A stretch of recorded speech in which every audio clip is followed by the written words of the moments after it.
Hello everyone, and welcome back to our channel. Today, we dive into a seismic political shift that is shaking up South Africa's government. Tensions between the African National Congress, ANC, and the Democratic Alliance, DA, have reached a boiling point, and President Cyril Ramaphosa has made a bold statement that could redefine the country's political landscape. So, what's really going on? And what does this mean for the future of South Africa? Stick around as we break down the latest developments and their potential impact on the nation. Let's take a step back.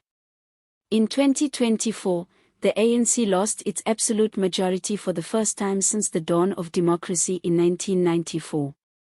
This historic moment forced the ruling party into forming a government of national unity, GNU, bringing together a fragile coalition of 10 political parties.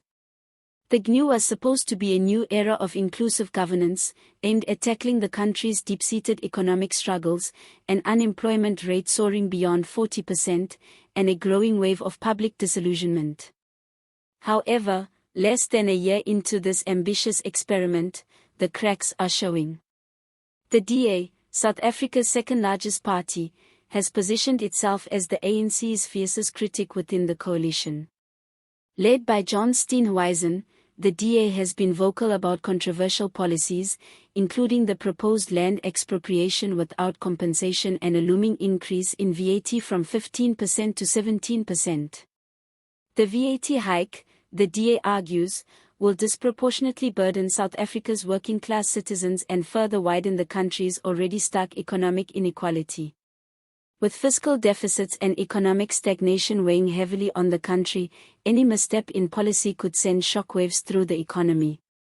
And that's exactly what the DA claims the ANC is doing, making unilateral decisions without consulting its coalition partners. The real drama began on January 25, 2025, when the DA declared a formal dispute with the GNU. The main point of contention: the ANC's handling of key legislative bills, particularly those concerning land reform and the highly contentious National Health Insurance (NHI) bill. The DA insists that the ANC has been making decisions behind closed doors, reducing coalition partners to mere spectators instead of active participants in governance. Ramaphosa, however, is having none of it. In a stern message to the ANC caucus, he declared that the DA has defined itself outside the government of national unity. This statement, reported by Sunday Times ZA, signals a major escalation in hostilities. The ANC has essentially drawn a line in the sand, raising questions about whether the GNU can survive this internal turmoil. ANC Secretary-General Fikile Mbalula has attempted to walk a fine line, reiterating the party's commitment to its transformation agenda while leaving the door open for discussions with the DA. However, with both sides entrenched in their positions, finding common ground seems increasingly unlikely. Public reactions on social media have been swift and divided. On X, formerly Twitter, South Africans are voicing their concerns about the potential fallout. One user, @Lorik_waves, warned that the ongoing ANC-DA clash could spell disaster for South Africa's already fragile economy. Another, @Elawall, suggested that Ramaphosa is struggling to accept his weakened authority in this new coalition era. Meanwhile, @Vivd7 floated a more radical idea, urging the DA to abandon the GNU altogether and form an alliance with opposition parties like the Economic Freedom Fighters, EFF, and the MK Party to push the ANC out of power. If that were to happen, it could trigger a seismic realignment of South African politics. The EFF, led by Julius Malema, has long advocated for radical economic transformation, including the nationalization of key industries and aggressive land reform policies. The MK Party, spearheaded by former President Jacob Zuma, also represents a growing force in opposition politics. A DA-EFF-MK coalition would be an unlikely but powerful force against the ANC, potentially reshaping South Africa's political future in unprecedented ways. So, where does this leave the GNU? Will it collapse under the weight of internal strife, or can the ANC and DA find a way to work together despite their deep ideological differences?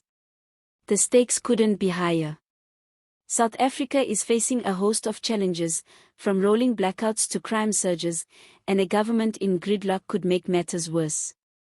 As we move forward, legal challenges from the DA and the ANC's determination to press ahead with its policies will define the next chapter in this unfolding drama. Will the GNU survive, or are we on the brink of a political meltdown? We want to hear from you. Do you think the GNU can still function, or is this the beginning of the end for South Africa's coalition experiment? Drop your thoughts in the comments below, and let's get the conversation going. If you found this video insightful, don't forget to like, subscribe, and hit that notification bell so you never miss an update. We'll be keeping a close eye on this story as it develops, so stay tuned for more in-depth analysis on the political landscape of South Africa. Until next time, take care and stay informed.